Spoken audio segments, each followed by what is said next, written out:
a la doctora Leticia Calderón Chelius, experta en temas de inmigración, porque también la migración es un tema candente y seguramente será abordado en el segundo debate presidencial. Pero primero las noticias del día. Doctora, ¿cómo le va? Buenos días. ¿En dónde se encuentra? Ahorita aquí estoy en El Paso, Texas, saludando a la familia, Vicente, y felicidades y bienvenido a tu programa. Gracias, doctora. Pues aquí tratando de analizar los temas importantes. Saludos a la familia, que disfrute su estancia de este lado de la frontera, y me imagino que está al pendiente de los temas como el de la caravana migrante y un Donald Trump que le cierra la puerta a los que buscan asilo, y un Donald Trump que sigue generando noticias negativas. ¿Con qué quiere que empecemos el día de hoy?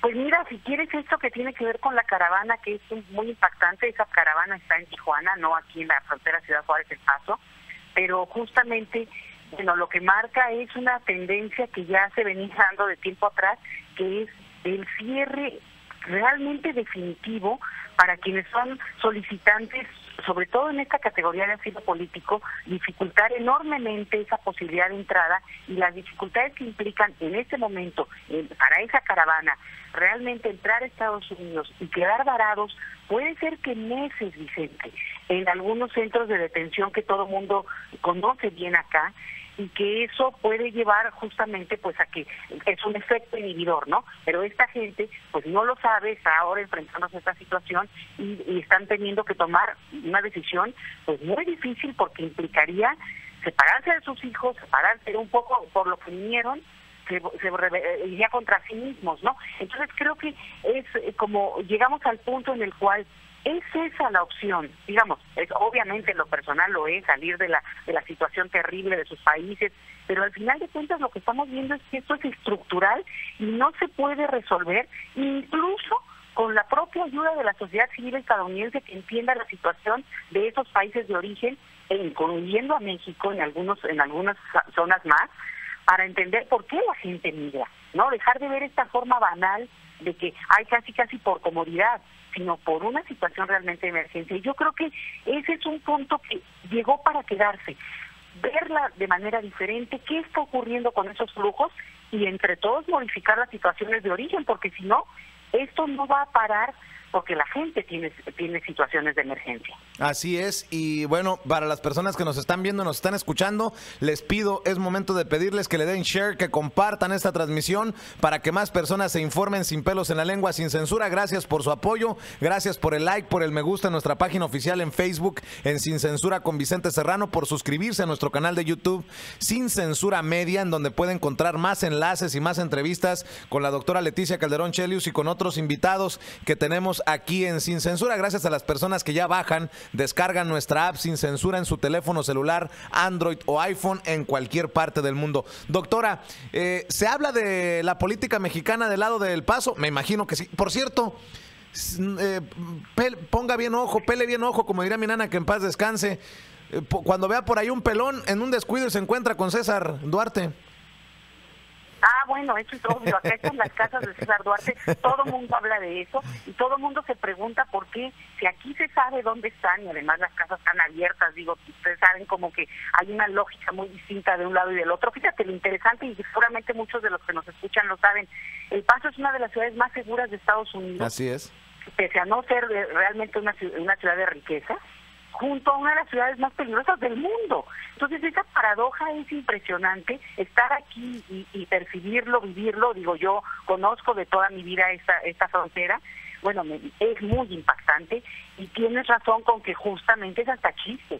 O sea, ¿cómo es posible que César Duarte esté aquí con una serie de persecuciones mediáticas y que no lo puedan encontrar las autoridades, digamos, mexicanas, porque no lo buscan, pero que es visible, sus casas están aquí, ¿o no? Y si nos armamos aquí una especie de corruptur, como se ha armado en México, que es un camioncito que va a los lugares emblemáticos de la corrupción, y aquí es muy fácil, Vicente, porque sus casas además tienen con dirección y los rumbos son abiertos a cualquiera.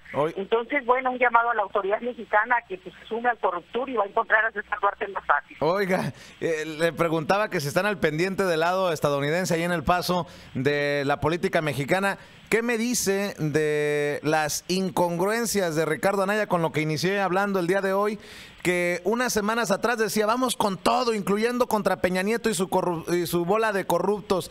Y luego ayer presentaba el extracto de la entrevista que le daba a Proceso TV diciendo que estaba dispuesto, con tal de darle a López Obrador, dispuesto a una alianza con el mismísimo Peña Nieto. Y ayer tuvo que salir básicamente a desmentirse a sí mismo diciendo que no va a haber ningún acuerdo cupular, que no se confundan. Explíqueme cómo puede llegar a la presidencia un personaje con ese grado de incongruencia. Pues mira, yo creo que una de las cuestiones es que tiene un discurso, fíjate que en esencia no nos ha explicado por qué quiere ser presidente, y me refiero a la mística, ¿no? A la parte esta que tú dirías, bueno, ya sabes, los niños, cuando sea grande quiero ser presidente para cambiar el planeta, bueno, no sé, una cosa como de esto, que ese el subtexto, lo que está detrás de lo que uno dice. Entonces, no es creíble y no lo ha logrado transmitir justamente por estas incongruencias. Todo el tiempo se presentó como el candidato del cambio. Y el cambio pues supone el PRI, ¿no? Porque esto a lo que ha gobernado y a lo que hay repudio en el país. Pero el punto es que cuando él se presenta como el candidato del cambio y potencialmente ahora podría negociar con tal de ir contra un candidato que está avanzando, entonces ya es incongruente y se pierde su discurso, porque si él va contra el que supone el mayor cambio, pues se desdibuja y justamente no hay forma de seguirlo en términos, por eso te decía, si tú quieres no en el discurso tan directo, no, bueno, usted es el presidente porque quiero cambiar al país, bueno, ¿en qué, señor? ¿Y por qué? O sea, y ese es el punto donde el discurso fino no queda claro y no transmite un mensaje y no se vuelve creíble para quienes lo escuchamos. Es una total esto de ir con el PRI en caso dado. Déjeme preguntarle, ¿va a ser más fuerte cualquier alianza del PRIAN, como le llama Andrés Manuel López Obrador, o los seguidores de Andrés Manuel López Obrador? ¿Va a imponerse un acuerdo, una alianza de la mafia del poder, o el voto de hartazgo, de encabronamiento del mexicano? Porque así creo que va a terminar siendo el pleito, la lucha del 1 de julio, entre el ciudadano de a pie, encabronado, desgastado, harto, y esa cúpula que está definiendo si Mid o Anaya o quién, con tal de detener al loco de López Obrador. Nótese mi sarcasmo. Sí, mira, el sistema es muy pesado y yo creo que están jugando un momento definitivo porque obviamente implica grandes cambios y grandes revisiones de lo que está ahí, que se ha hecho mal a propósito y en contra de la población a veces más pobre. Entonces, no a veces, quito el a veces. Entonces, ese es un punto en el cual yo creo que el sistema completo está jugando. Por eso dos meses que faltan para la elección no es cualquier cosa y no hay que tomarlo a la ligera. A mí me impresiona mucho el mensaje que hay, por ejemplo, ahorita aquí, que estoy en El Paso, Texas. El mensaje que hay no necesariamente es como se ve en otras partes, o por ejemplo ahora tú ahí en Chicago, donde tal vez hay un nivel de efervescencia.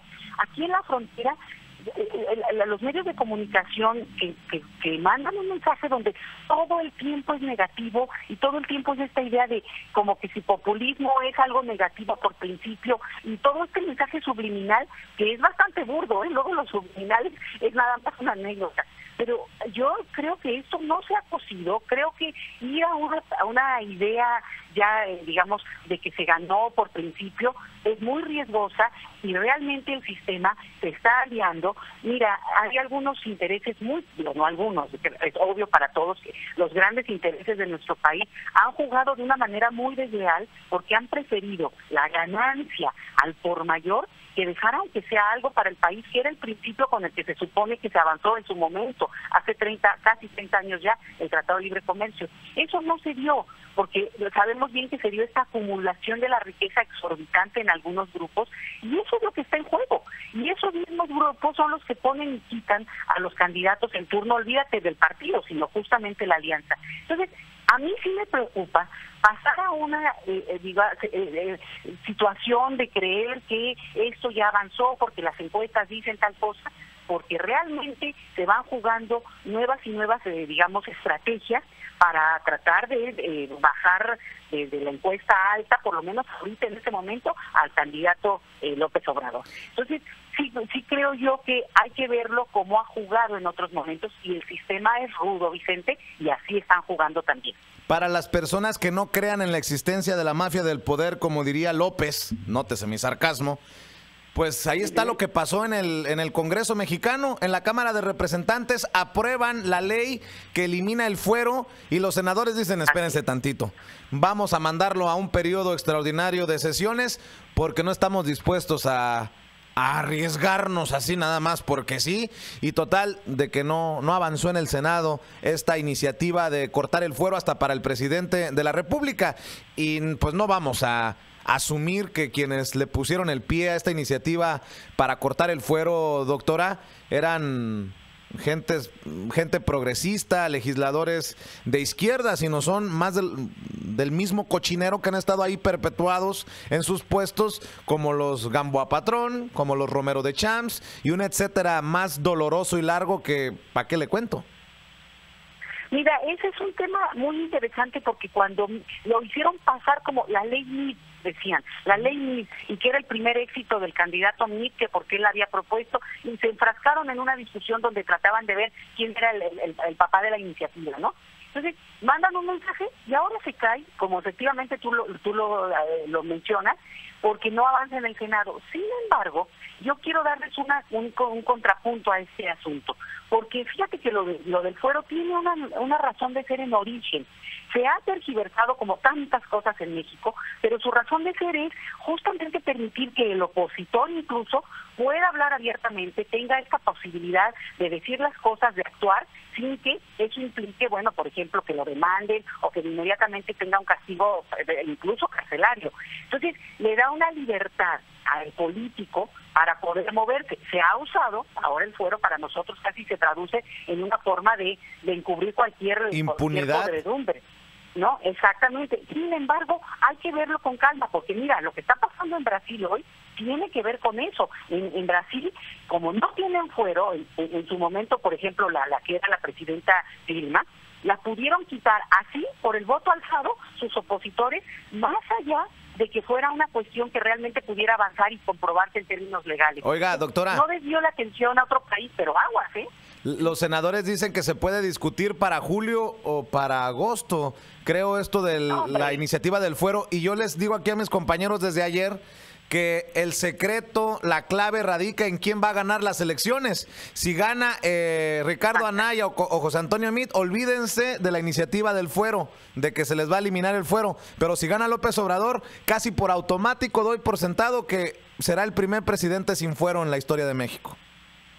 Pero aguas, por eso lo digo, es verdad, y son tan tramposos que justamente dicen, lo discutiríamos, depende quién, ¿por qué? Porque entonces se alían los grupos que no quieren a una persona, a un candidato, en su momento un presidente, y entonces es mucho más fácil tumbarlo. Recuerda muy bien el momento en que quisieron quitar como jefe de gobierno a López Obrador y se hizo toda una artimaña legal, que eso es el momento en el que estamos ahora de cómo se manejan los sistemas políticos. Se usa toda la cuestión legal para realmente detener a los opositores o a los críticos del sistema. Entonces, es muy muy importante como tener claro que esto del fuero tampoco hay que traducirlo tan en lo inmediato como si se quita, qué bueno. Lo que se tiene que quitar es la impunidad, el uso abusivo de estas figuras para lo que nosotros les llamamos los mirreyes, ¿no? Estos casi nuevos hijos de papi, pero que se montan en lo que sea, y recordarán la foto de Ricardo Anaya montado en un joven en Veracruz, justamente en la imagen clarísima de lo que nosotros le decimos mi rey, porque es abusar y subirse en el pueblo para escalar ellos, ¿sí? Entonces, aquí el punto es que ese tipo de figuras como el fuero son controversiales. No nos vayamos con lo más simplón, porque claro, nos da mucho coraje la impunidad, mucho coraje el abuso, pero no necesariamente son tan simplonas como se han venido usando. Muy bien, doctora, pues le agradezco mucho que nos ceda un poquito de su tiempo mientras está con la familia ahí en el área del Paso, Texas. Y bueno, si ve a César Duarte, nos da la exclusiva a nosotros y le damos el pitazo a la Interpol. No te preocupes, eso es fácil, si te vas por aquí seguramente se encontrará. Y gracias, ya regreso a México, y sobre todo pues ahorita unos tamalitos al estilo norteño, que bueno, son muy muy queridos por mi familia. Ándele pues, un abrazo, que la pase bien, que disfrute. Hasta luego. Y para la gente que nos está siguiendo en El Paso, Texas, no se vayan a confundir. Si lo ven bailando frente a una farmacia, no es César Duarte, dice Ricardo, que es